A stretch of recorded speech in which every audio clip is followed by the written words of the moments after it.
When I'm depressed, it's trying to do anything feels like trying to start a car when there's no gas in the car. You can like really want to go somewhere, you can really want to like do the thing, but you literally don't have the means.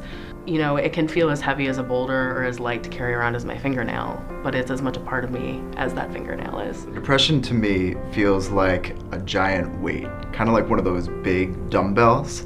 It starts like right in your gut, and you just feel it slowly intensifying. So it starts out small, and then all of a sudden it gets a little bit bigger, a little bit bigger. It goes down to your stomach, it goes up to your heart, it kind of spreads throughout your entire body. And it just gets like slowly heavier and heavier and just a little bit harder to deal with and a little bit harder to carry. And then it gets really overwhelming.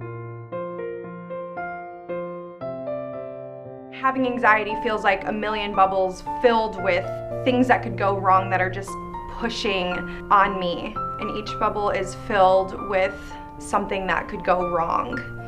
And all of the things that could go wrong are irrational to a normal person, but to someone with anxiety, the thing that could go wrong feels like the worst thing in the world. It kind of feels like rolling in a ball down a hill. You do start to feel like a little bit like a roly-poly, and you just kind of collapse in on yourself. And like one little kind of thing that you get fixated on, and then it just kind of starts to kind of spin and spin and spin around you until you kind of feel like you can't control all the things that are worrying you anymore.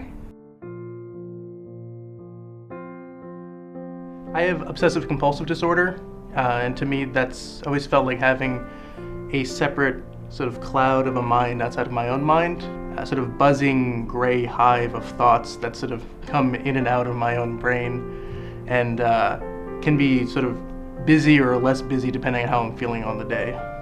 OCD is like a faucet dripping over and over and over again. And you keep having all these irrational thoughts, and you know they're irrational, but you just keep having them, and they are so important to you at that moment, and it's all led by fear.